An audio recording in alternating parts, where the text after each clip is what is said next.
Welcome to Becoming Spiritual, a podcast about the magic that surrounds us and has always been a part of us. I'm your host, Heather Dolan, a passionate seeker dedicated to bringing together beautiful humans who are doing amazing things in this world. Together, we will explore healing modalities and practical spiritual practices that can enrich your everyday life. We will also hear stories of awakenings, many from people in the corporate world who have broken out of the spiritual closet. Wherever you are in your journey, know you have found a community of open-hearted individuals committed to making themselves and our world a better place. Welcome home. Welcome back to Becoming Spiritual.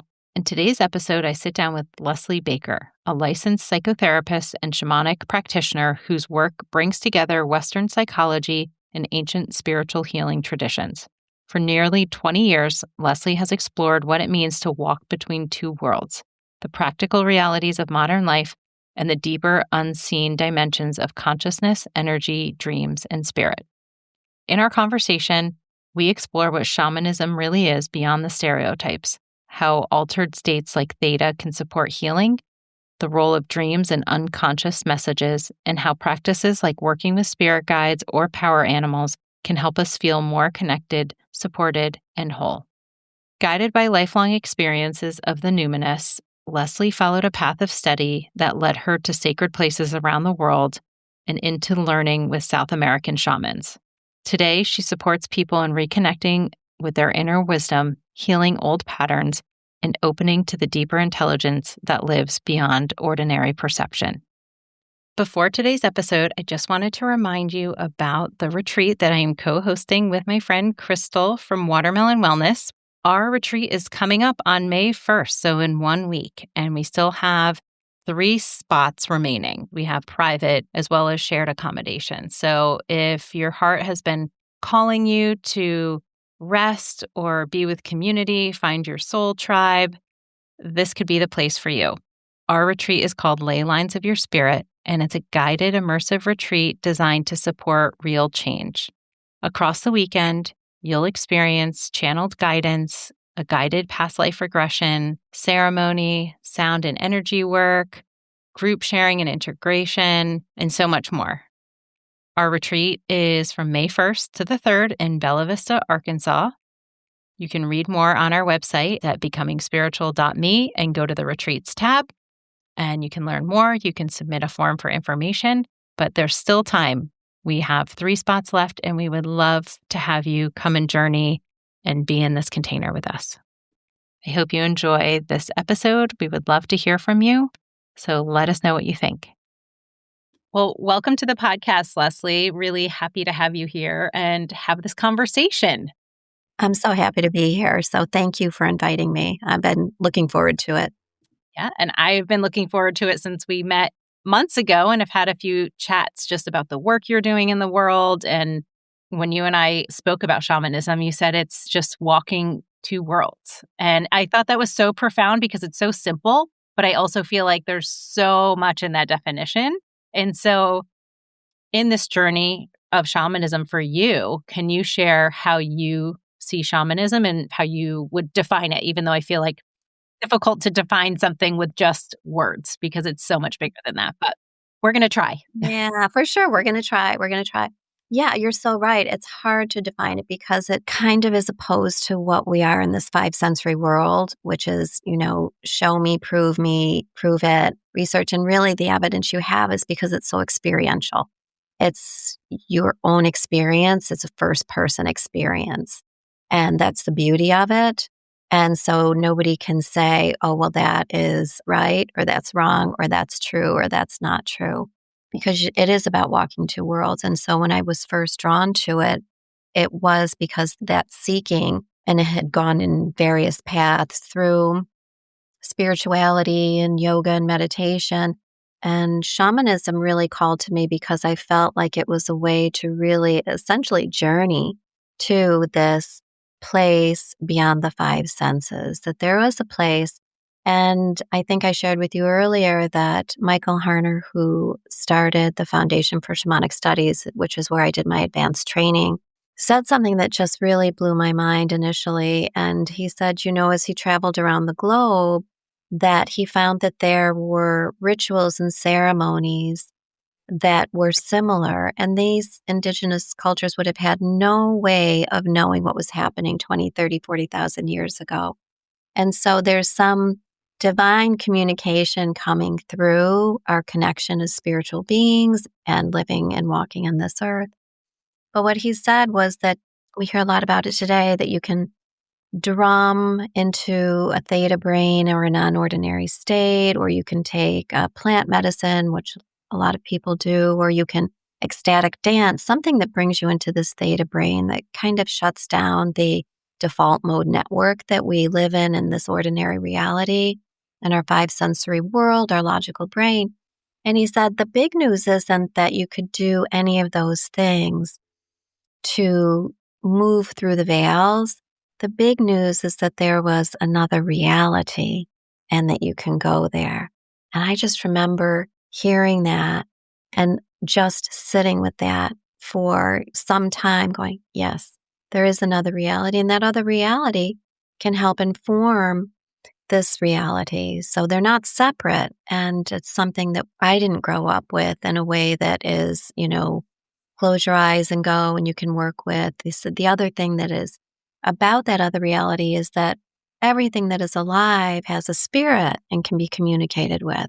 So the plants and the earth and the trees and the animals and those who have passed on also shifted forms, essentially. And that, coupled with our sixth grade science that energy can't be destroyed or created, made a lot of sense to me, that there was another reality that was important for me to connect to help me with my own path in life, my own journey, my own understanding of who I was and my place in the world. Thank you. So I'm curious, because I'm sure people are like, what do you mean another reality? It's like side by side. And for those that have listened to other episodes, we've kind of defined this, we are living in this period of 3-dimensional reality, which means we are connected. Everything is experienced through those 5 senses. And then when we talk about being in another reality, hopefully it's more of quote unquote higher. I know some people don't like to use those terms of what's higher or lower, or, if it's more dense, less dense, more light filled, moving into what we hope is towards this 5D, 5th dimensional energy, which is allowing us to tap into all of the things you just mentioned, where we're going beyond just what we can touch, taste, see, smell, hear, to connect with all of those things, be able to speak with the trees or listen to the trees and the messages, and to know that the rocks and every animal around us all are sentient beings and they all are communicating, and we just aren't able many times in this density to hear those messages, but we can in our day-to-day if we are moving into this place of kind of like cracking open the window a bit, and we can hear those messages and we can tap into it. So when you say experiencing shamanism is kind of experiencing this other reality, what does that look like? Sure. I look at it as a remembering, actually. Those intuitive hits, or just those sense of knowing, or those whispers from the universe, even when we're very young, and actually when we're really young children, they're so connected to both realities, and with their imagination and their belief that they are who they are. You see them running around and they're saying, I'm a dragon. You're like, you are a dragon. And they're running and they believe it and they know it and they feel it. And so it really is, I think, more of a remembering that this is actually who we are, and trusting those instincts and those intuitive hits that we do get, that we kind of taught out of them, like, oh, well, that's not really useful, or that's not really helpful. And so as far as the practical aspect, there are certain techniques, and I don't even like to call them techniques, but there are different traditions and different rituals for different areas. Can you give us some examples? Yeah. So the journey is really kind of the foundation. The journey and doing journey work, which is where you will drum yourself or listen to a drum beat or have somebody drum for you. And you move into a theta brain, which allows you to journey and go into a place of nature. And you can go into what's, they call the lower world or the upper world. And there are whole worlds that you can explore while you're in this state. And you can find power animals or teachers, spirit teachers. And some of those teachers and power animals that you find or that I have found have been with me for years and years, and some come and go depending upon what the need is in my life. And so that's kind of the foundation, is really the journey work. But it really is about knowing that there isn't a separation between this five sensory world and the energy world. Essentially it is, we see each other, like I see you and you see me, because of gravity. That's really it. Otherwise, we're these molecules, we're energy, and we're, space in between. Floating around and Floating around. Really, we're floating around. And then that even includes the dream. So the dream realm, and that's a place for information. And the Aboriginals believe that the dream world is actually the real world, and that this is less than a real world, an ordinary reality. And I study at the Jung Institute in Zurich, Jungian analytical psychology currently. And so looking at dreams too. So that is another way that our soul takes flight when we're sleeping. And through dreams, it's a way of our unconscious giving us information. And because it's unconscious, we really don't know about it. But it is something that is in our field and our unconscious wants us to know. They can be really useful information too. So whether it's through dream work and journey work, it's really about trusting in your experience. And so I guess that's one of the other things I would say that's really foundational, is that it is your own first person experience. It's not a belief, it's a knowing. So there's a difference, and there's a real difference between somebody said this is what it's like, and you're like, oh, well, I believe that. Like, I believe there's a non-ordinary reality, and I believe that.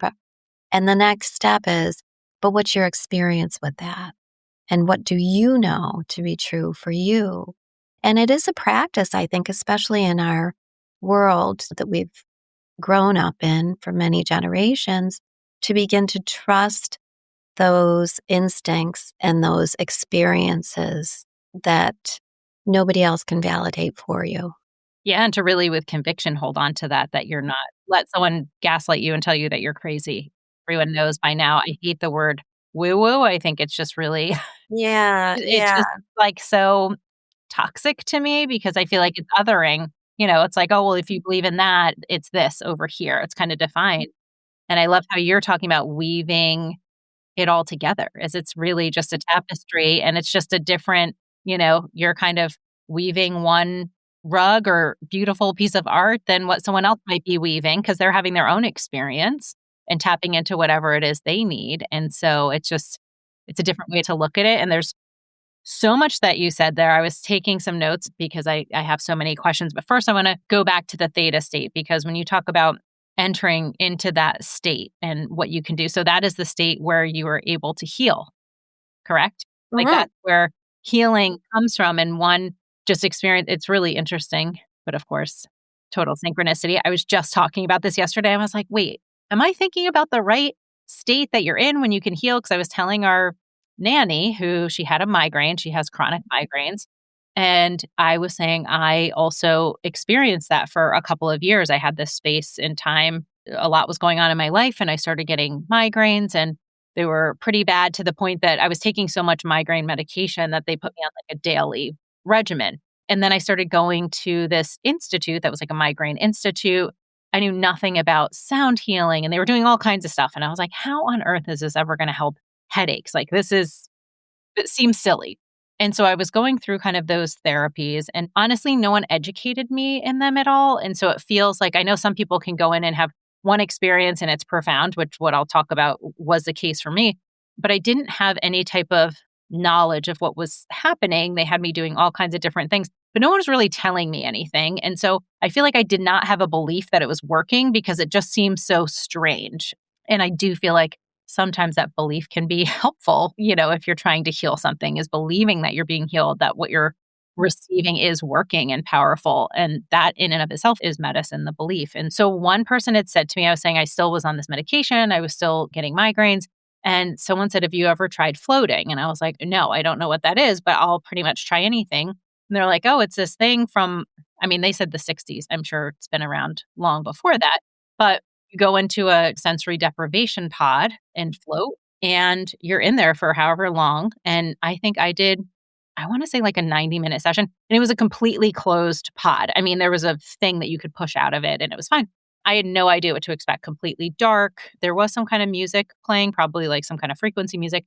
But I had this out of body experience. I was in there and I'm just floating in this water and like, okay, not sure how this is going to help me either. And they're like, if you can, you'll go into theta state and that's where healing happens. And I was like, okay. And I ended up right before the session ended, before kind of like a light flicks on and that's how it wakes you up.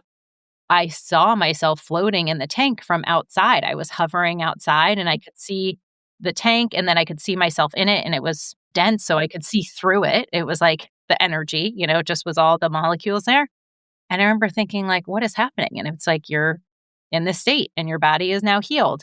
And after that one session, I did not have a migraine for, I don't know, I think I've had a couple in the last few years, but I mean, we're talking like 25 years of healing from this one float session. And not to say that that heals everything. And having that experience obviously was pretty magical. And at the time didn't really understand it. And I hesitated to tell people about that because I thought, okay, people are going to think I'm nuts, that I was like outside of my body. But hearing near-death experiences or people in surgery leaving their body and those kinds of things, I was like, oh, I can relate to that. And so certainly in that theta state, I had that experience from a healing perspective. And, I didn't share all of that with my nanny yesterday, but I said, you should look into floating. It helped me a lot. And being in that sensory deprivation allowed me to go into that state. And so in terms of the theta state for you, have you kind of had some of those experiences? Are you seeing yourself sitting there and kind of out of body-ish or? Yeah. Oh, yeah. And, from various ways of getting there, whether it's through journey work with drumming or, I do the sound healing as well, whether it's using the healing bowls, and deep breath work is one of the ways that I experience that, where you can actually observe yourself.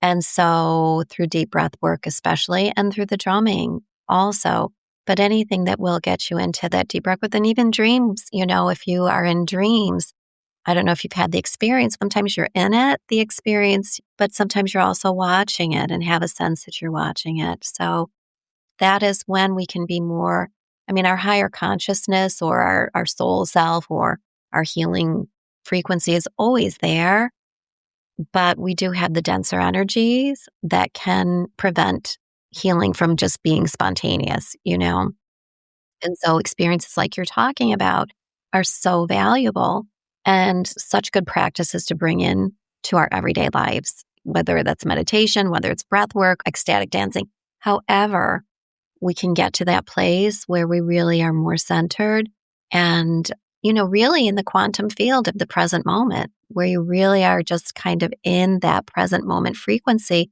And then you can suggest and experience what your life is going to be like without headaches. I did an advanced retreat with Joe Dispenza. I'm sure you're familiar with his work. And a lot of his work, or much of what my takeaway from his work is that, really just being in the present moment. And it's not easy, obviously, with life and all of that, but calling yourself back. And every time you call yourself back, that's a win. Whether it's you talking to me or driving to the grocery store with your kids, calling yourself back into the moment and feeling that gratitude with a coherent heart and a coherent brain, which is like this magnet for creating each moment and in the highest consciousness that you can. And then that creates, the next moment. And then, it's like a happy life is one happy moment at a time. And I know things happen in life, but, there's always that ability to remember and pull ourselves back into the present moment and in the quantum field. And that's really what drew me to shamanism too, was this idea that I know there's something there and I had to touch it, but I also had to understand as much as I could. I'm not a quantum physicist at all, as much as I could, that there's a science behind it. And I think more and more we're seeing with the work of like initially Candace Pert long ago with molecules of emotion and Bruce Lipton and Joe Dispenza now, Greg Braden and all of those people who are science is proving spirituality and spirituality is supporting and proving science, that they're not separate. Yeah, beautifully said. So you mentioned heart coherence and brain coherence. So for those who might not be familiar with those terms, can you share just what you mean by that? Yeah, yeah. And so this is something that, the terminology doesn't probably belong to anybody. It's really feeling our thoughts and our feelings are energy. When you're feeling sad or when you're feeling angry, there's an energy that you feel. You may feel it somatically, it might feel heavy, it might feel whatever it feels, it might feel tight. So our emotions are really energy in motion, and they do create an energy field. And so, if we call ourselves back in the moment, then we can have control over our thoughts and we can have control over what our body is feeling. It's not easy because we become very conditioned to certain responses based on many, many things. But a coherent heart and a mind are really thinking, like right now, if I'm thinking and sitting with you and I'm like, I'm so grateful that I'm sitting and talking with Heather. I enjoyed speaking with you when we first met and we're able to do this. And I feel that gratitude and I am thinking that thought. That's creating this field of gratitude and love. And I always want to refer to where I initially learned the language, but Joe Dispenza says that the brain is the antenna and the heart's the magnet. So you have a thought and then you attune it with your heart, how you're feeling about it. And then we continue to create the field of gratitude. And I know it sounds cliche, but it really goes back to the Buddhist teachings and shamanic teachings and yoga. Like it's really just about being as much as we can in a state of gratitude and love.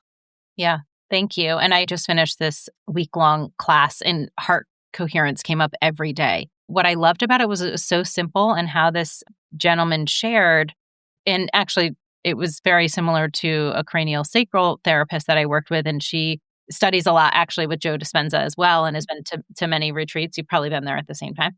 And she talks about going into the heart and being in that field as well. And I've heard her teach my kids when they've worked on her is just think of a memory that really brings you so much love, because we can all do that in this moment of think of something that washes us over with love. No matter what state we're in, we can all reach for something. And it could be really small, like someone was just so kind to you in a moment where you desperately needed kindness, but you didn't know it. And you were just maybe down on your luck or just having a really hard time, and how you can remember that moment of kindness and how it can sometimes just make your heart feel like it just breaks open and you can just see it like exploding.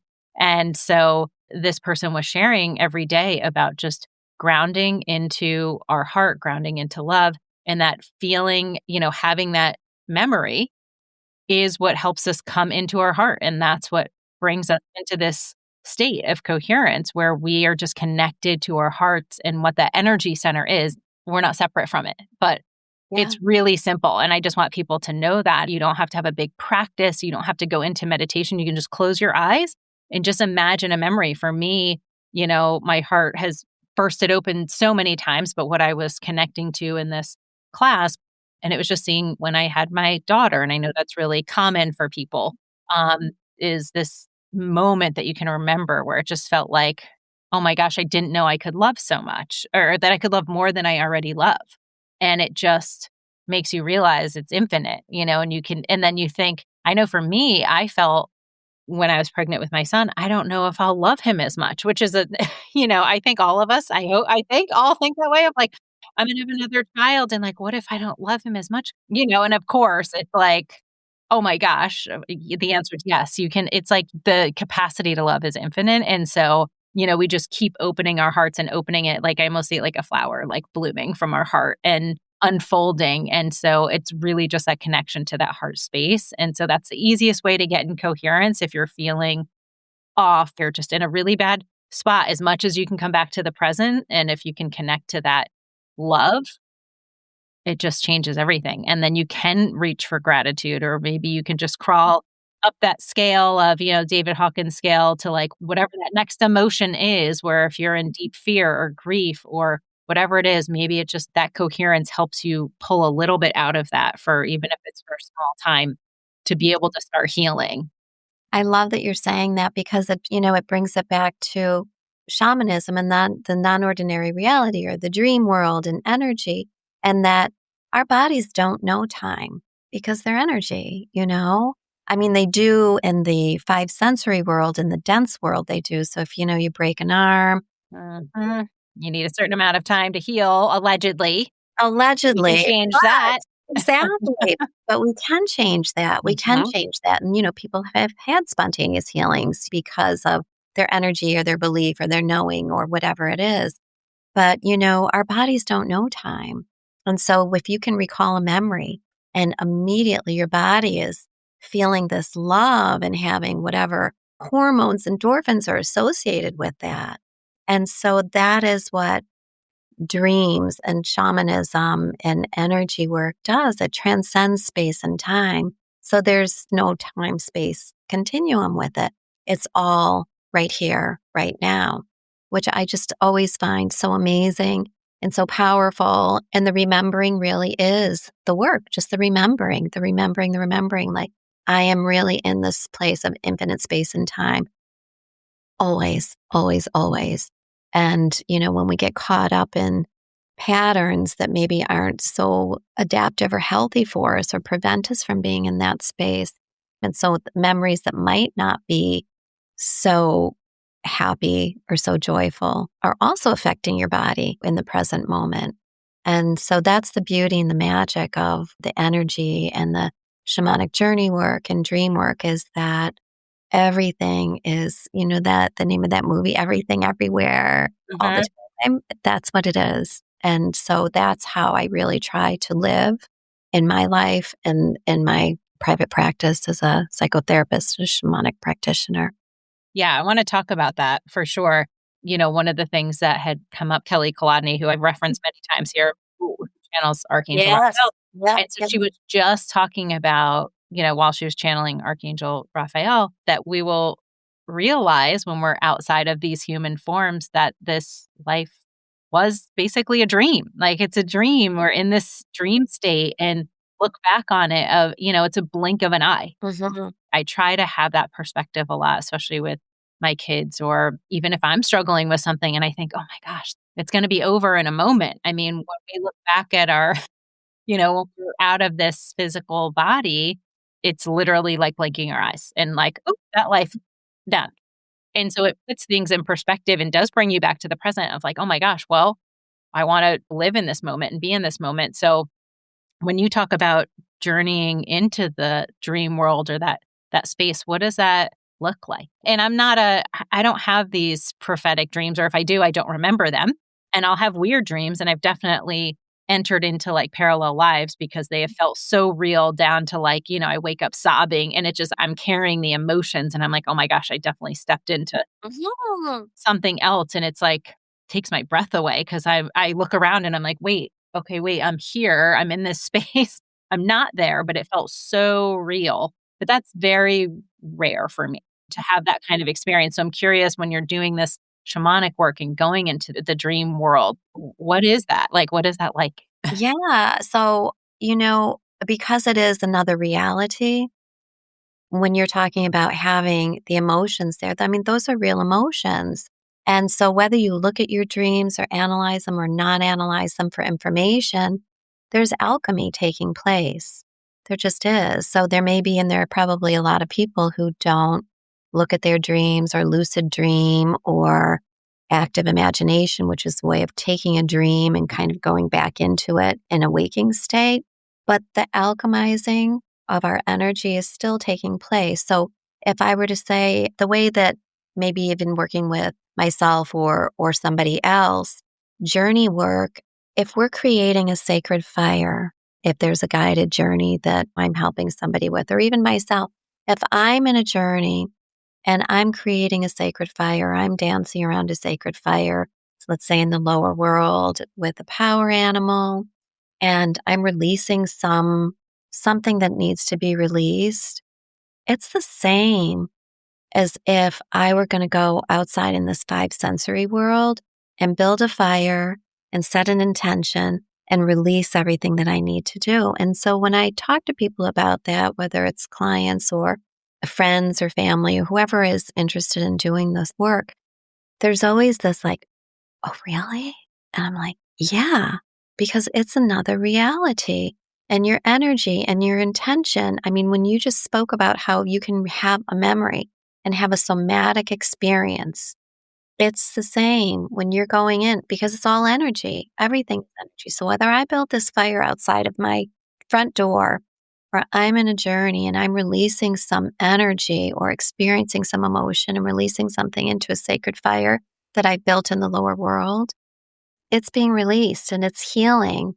The same with dreams. In the dream world, you're experiencing something and it's another way of getting information. So if you're looking at your dreams and whether you or remembering them or not, it is a way for us to alchemize. I mean, we're just made in such amazing, amazing ways that I don't understand so much of. I'm so grateful for what we are and that there is what I call this yearning or this curiosity. And I did a weekend workshop with Krishna Das one time. I don't know if you know, Krishna Das has spiritual music and sacred Hindu chanting. And he had a guru in India.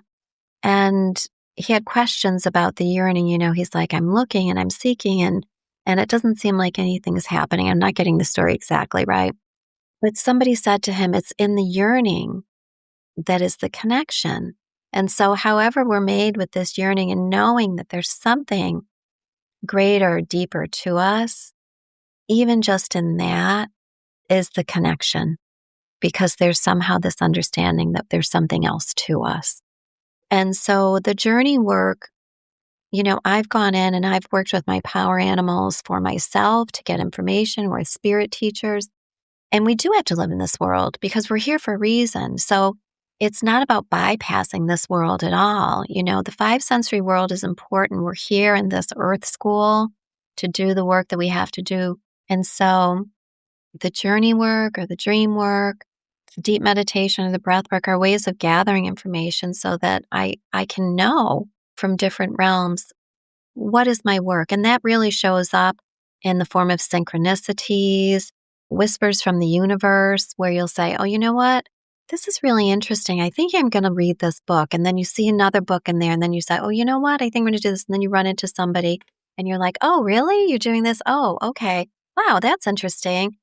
And it isn't always very comfortable, you know, following those paths when you walk these two worlds and you're getting information from both places. They don't always make sense. And I know that when I first came to shamanism, you know, I was speaking to my husband and telling him that that's what I wanted to do. And, you know, I have a librarian background and my mom had passed away. And that was really a moment where I was like, you know what? There's another place that she is, and I have to be able to somehow touch that place now. The other paths that I had been on, although lovely, yoga, meditation, prayer, and devotion, were lovely and supportive. The shamanism was really like, I'm going to go on a journey and I'm going to find this place. And I did. And so walking the two worlds was just so significant in that way. And it wasn't a bypass, it was like a bringing in.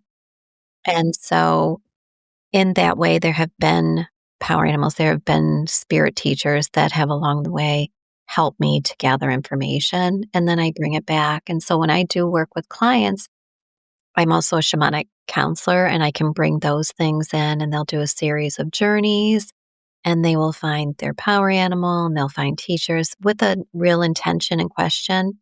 And then the final journey is to go up and ask the teacher, literally bullet point me. Like, I want the symbolism from what's here, because that's real. The unconscious really, or the non-ordinary really speaks to us in symbolism.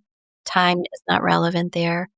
And to bullet point me and like, tell me what I need to do in this reality in order to get these things done.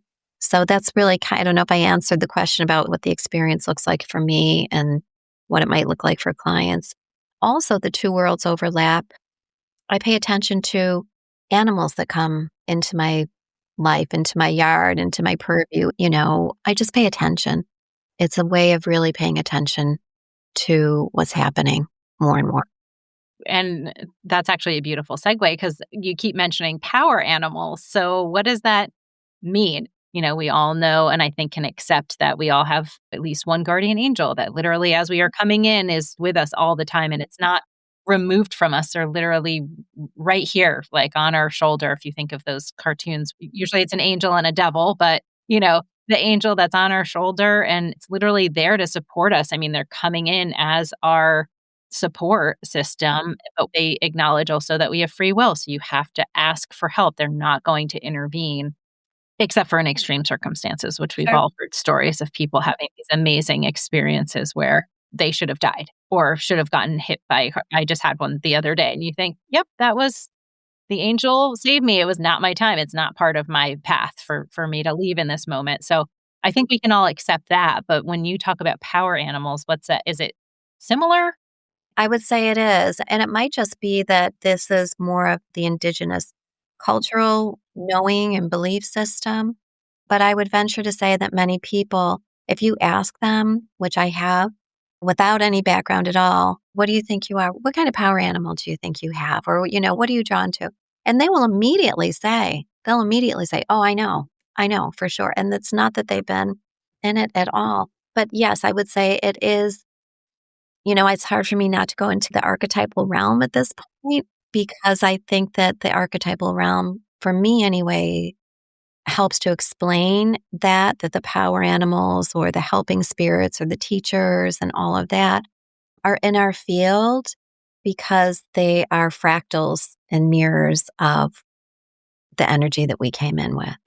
And so I would say that the power animals are there, are energy systems, are forms of energy that are in our field that come to us for various reasons at various times in our life. And you literally, when you journey, you'll ask for a power animal. And so they'll change. They can change, yes. So I've had one that has stayed with me for 12 years now. And I've had one leave, come back. Some are just there for a very short time, depending upon what's happening in life and what I need. And sometimes, they show up and you ask, really, you just ask, like, who is it? What do I need to know? I mean, there's a real sense of comfort that comes with that. Just like you said, like the guardian angels, that knowing that there is something there that is supporting us, that we are not alone and that we are, because we are mirrors, we are just all part of this universal energy in different refracted prismatic forms. And so I see it really kind of as that archetypal view, which is like a whole other, a whole lot. There's a whole lot there. And you're going to be doing a workshop, which we'll talk about on, with these archetypal energies. But before we go there, I want to talk just about how you got here. So you talked about your mom passed and that, as we know, deep grief can open a portal to something. It's kind of the portal when we are going through it. It doesn't have to be extreme hardship, but a lot of times some type of emotional hardship, that's what cracks us open. And that's what points us in sometimes another direction that maybe we might not have gone through had that thing happened. And so prior to that happening with your mom, can you just briefly share the work you were doing? Because taking kind of all of those experiences to today where you are doing, having gone back to school and getting your degree now to work with clients in the way that you are from a psychology perspective, but you didn't start here. So it's been quite an evolution. Like I said, we come in with something. We come in with energies. You've probably had your astrological natal chart done. But that everything is in alignment when we come in. So we come in with certain energies. And, when I was a child, I had some experiences where I would just kind of pixelate into the darkness and I could just see myself pixelating. And I had no idea what it was, but it gave me a very, very calming sense. There was something really big and I was a part of it. And that was really it. I was probably 9 years old, and that happened a few times. And then throughout the years, prayer and religion, spirituality became very important to me. And your mom did meditation with you, right? Well, she did. Yeah, she did. I grew up in a small town and everybody was Catholic and they were going to Catholic school and they were going to church. And she was a fallen away Catholic. She was more of a kind of a hippie, free spirit. And I didn't appreciate it then. I just wanted to go to Catholic school, and she Be like taught us everyone else. and she taught us transcendental meditation, and I was like, I was not happy with that. Yeah. But, I did it. But I really, obviously I appreciate that so much now that she was like, you get to choose your path. And then through the years, I had some experiences of having people who had passed come to me. And I was always just so grateful for them. My mother came to me after she passed. I had a niece who passed away, and she came to me. And then certain things would just come to me when I was talking to people. And so it's always kind of been there, this something that is unexplainable, not of the logical mind. And then I think really after my mom passed, I had a moment where I thought, I have to Google her and see where she's at. And in that split second, I was like, what are you thinking? What are you thinking?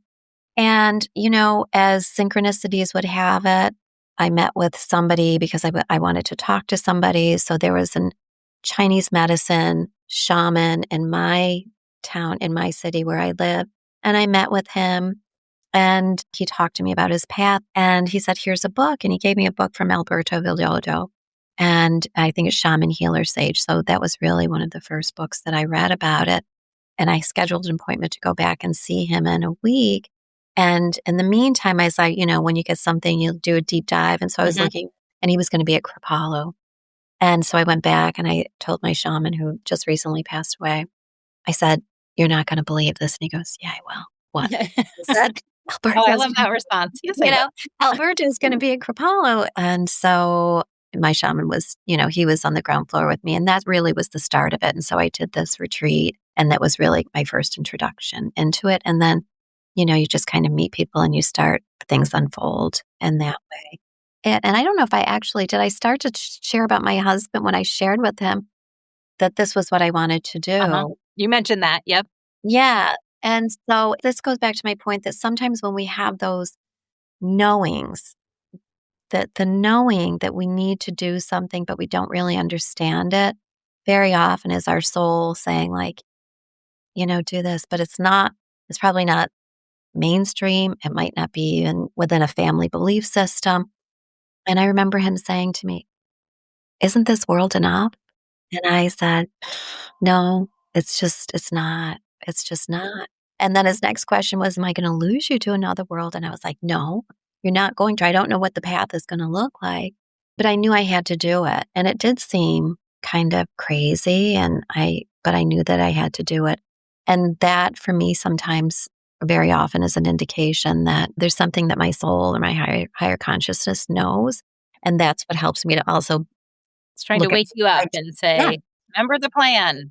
Remember. And then the more things that unfold, you're like, oh. So trusting in that remembering is just a wonderful, amazing practice. It is a practice. So prior to, because you were a law librarian, right? And you were going to go to law school. Yeah, I got into law school and I was going to do that. And then we found out we were expecting our youngest. And for a moment, I thought, well, I'm going to do all of that. I'm going to work. I'm going to go to law school. I'm going to have a new baby. And then I thought, it'd be like Ruth Bader Ginsburg, right? Like right, exactly. Doing 800 things at the same time. It's still like mind blown when I think of it. Anyway, go ahead. Right. Oh, I know. Yeah. And so I ended up not doing that and shifted gears. But when I was a law librarian, one of the things that really stood out for me, so when I decided to choose more of a healing path, a traditional healing path of shamanism, and I did that first, and then psychotherapy, because I thought, well, there might be some things that come up. So I did another graduate degree in that. But when I was a law librarian, people would come in, and I worked at the University of Buffalo, so it was a public university. So people could come in and I would, find resources for them. And sometimes they were at their most low point. They would be really in places where they were experiencing some struggles, some trauma, some pain. And hence they were, at the law library looking for information. And I just wanted to be so present for people. And so this is where you just realize that everything is connected. The human connection runs through everything. And being grateful that you can be there for somebody runs through everything. And calling yourself back from judgment or rushing runs through everything. And so when people hear, oh, you were a law librarian and then you decided to become a, shamanic practitioner or a psychotherapist and, a Jungian analyst who's looking at dreams, I don't see them. I don't see much as separate anymore in my life. I just really see that everything is connected and that we are here for the purpose of helping others and giving back when you get that whisper. And for me, it was after doing deep into my studies of shamanism. And I was out hiking one day and there was this voice that just came to me and said, this isn't just about you. And I was like, oh, okay. Say some more. Say some more. What does that mean? And I do believe that part of our purpose in life is to, or at least for me, is to help others to heal and find their paths, their own autonomous healing. And that's really what I love about the shamanism is that it can be very autonomous. And so while I can say to somebody, I can do a soul retrieval, but we can do this and you can because you're no different. And I really am about autonomy and empowering people to find their own inner healing intelligence because we all have it. Yeah, I love that. So just from a timing perspective, so you're on the shamanic path and doing that work, and then you decide to just, go get another graduate degree and in psychotherapy. So then what was that? And so this was kind of this next way for you to open up healing for people. Yes, exactly. So, you tell your husband, okay, I'm going to walk this path. And then it's like, oh, by the way, okay, I'm going to go back to school and get a graduate degree now. And you're a mom and, what was that? I guess you get that whisper of like, that was that next step of this isn't about you. Yeah. And that's exactly it, Heather. It really is about each next step, really listening, really being present. And so I just knew that that was the next step for me to be able to do that. And I knew that I wanted to have my own private practice. And that, those are other conversations. And this is where trusting what's coming to you is, I think, one of the most powerful things that people can practice. And I keep saying the word practice because it's a way of being that we're not really used to. We're used to saying, or being in certain structures where it's like, this is what you do. And then you do this, and then you do this and this and this. Well, and it's instant, like we all being taught this instant gratification too, or it's like a destination, like you do this and this, and then you end up here. And it's not That's right. The journey. Like it's all the journey. There's no end point. There is no destination. It's the journey. Yeah. That's it.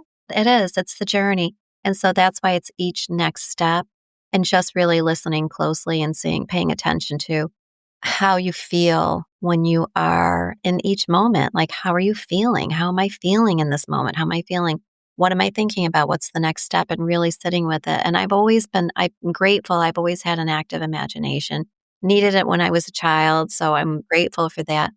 But really imagining my life into being, like looking at the scenarios and sitting with it and almost having these daydreams about, oh, okay, so this is what's coming to me. What can that look like? And how can that happen, with kids and home and all of these things? And then I go back to, it makes me think about Clarissa Pinkola Estes. I don't know if you're familiar with her work. She wrote Women Who Run with the Wolves. And she's a Jungian analyst. And one of the things she writes really about women's reclamation and their rewilding. And one of the things that she writes is we're talking about, like, so how do you do that? Like the next thing. And she said that there are times when women in particular, but it can apply to anybody, comes up against something that they want to do. And there is a path that has been already designed for that. So you do A, B, C, and D, but that path might not work. And then there are two types of people. The one who said, well, I can't do it because I can't do A, B, C, and D.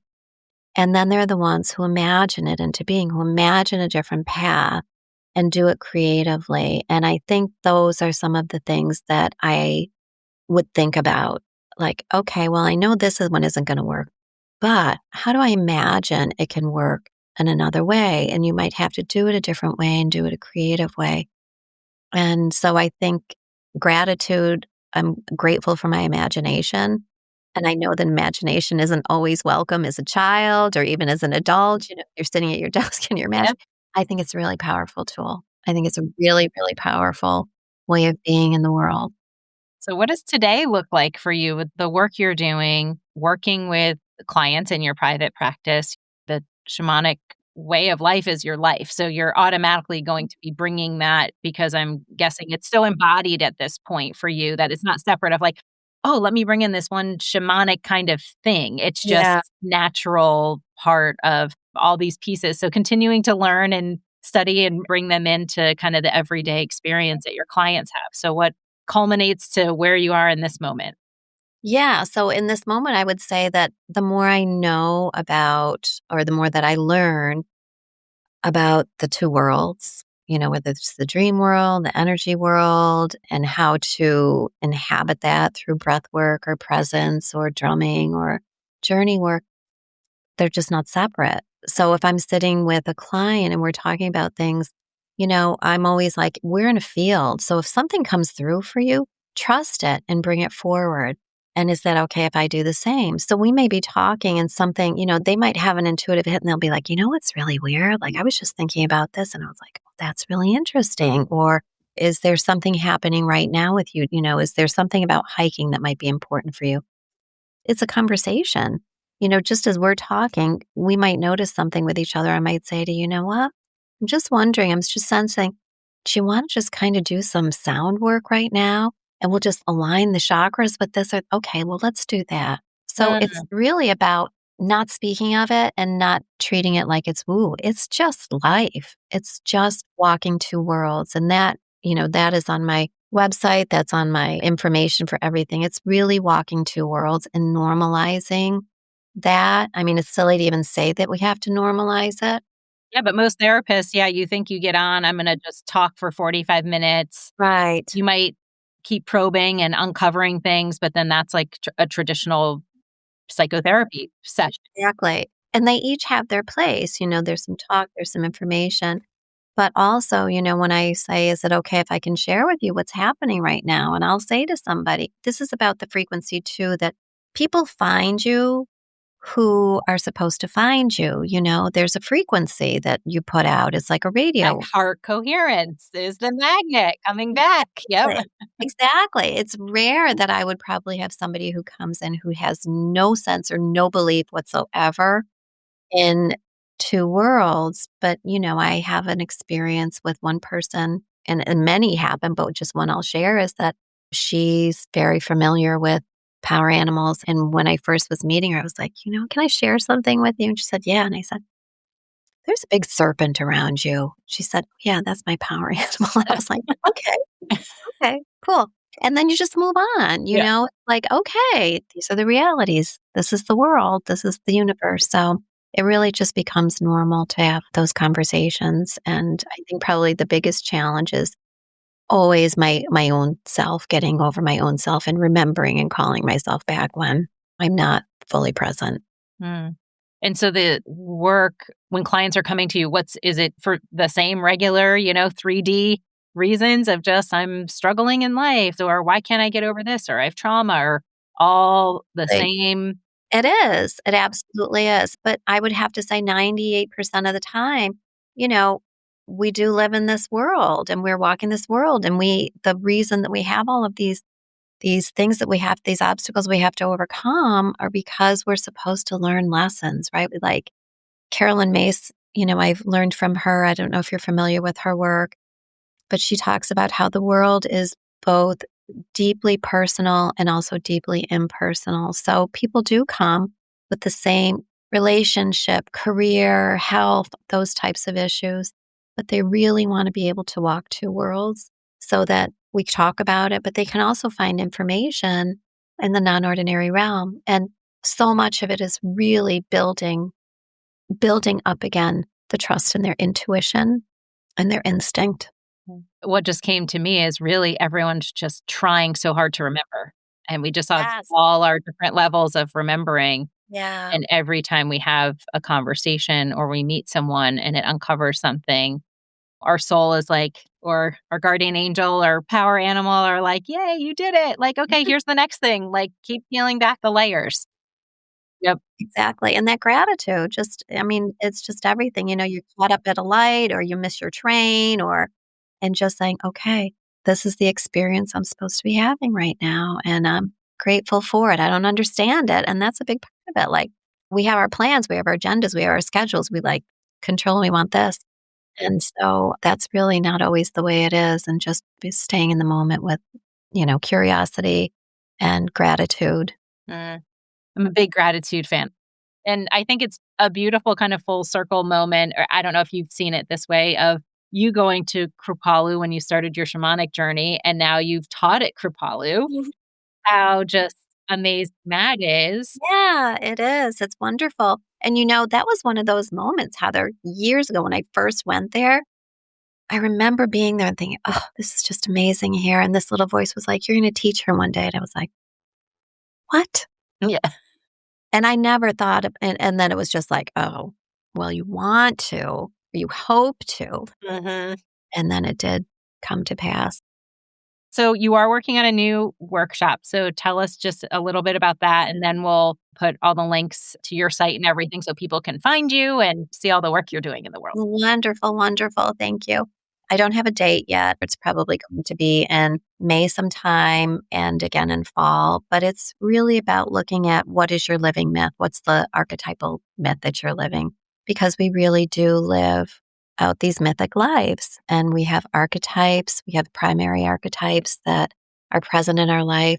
And some are, more primary, some are a little more in the background. So it's looking at that. And it's doing journey work, and it includes breath work, and it includes some hypnosis, because I'm also studying some QHHT. So it will include hypnosis and some past life regression, all ways that you can find out information about what is your living myth. And so it should be a wonderful workshop. Definitely keep me posted on that because it sounds amazing. Well, thank you. Thank you for everything you shared today. And kind of, I think for me, shamanism, because it's so mystical and ancient, it feels like one of those things that's not in my reality, because it feels like it's something that you practice when you're in the jungles of Peru or in someplace in South America near pyramids and, those kinds of things. And I think how you've talked about how to bring it into the everyday reality, and that we can live these kind of shamanic lives and bring these beautiful rituals and practices to help us all really just better human, which is what we're all trying, trying to do.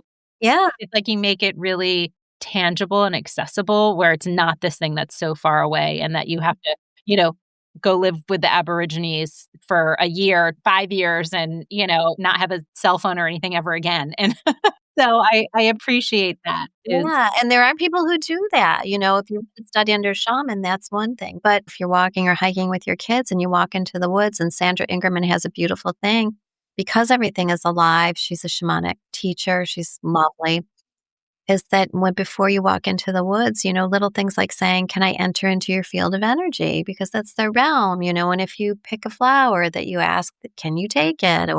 And you leave something, and really you can just leave a thank you and gratitude. So, really just walking in connection with everything, that's alive and has a spirit.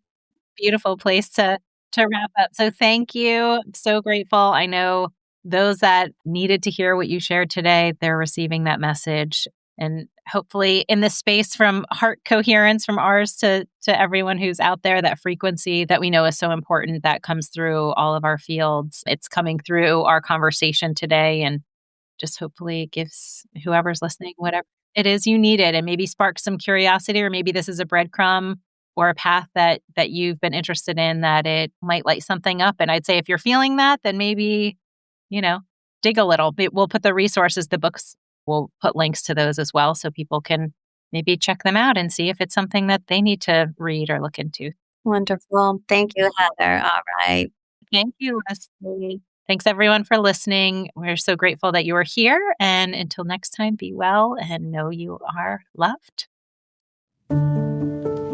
Thank you so much for taking time out of your precious day to listen to our podcast. If this episode resonated with you, we would love for you to share it with someone you love. That would mean the world to us. Also, if you feel called, please follow our show so you will know when a new episode drops. If you want to go one step further, you can even rate this episode as it allows our podcast to find its way to others. Lastly, we've done our best to share resources that you might find helpful in the show notes, whether that's a book recommendation or a website we referenced during the episode, a free resource, or more information on a guest who took their time to speak with us and share their knowledge. We would love for you to support their work too. You can find more information on our podcast website at becomingspiritual.me. We love you and can't wait for you to hear the next episode. Until then, know you have a place where you are welcome and you are loved. Welcome home.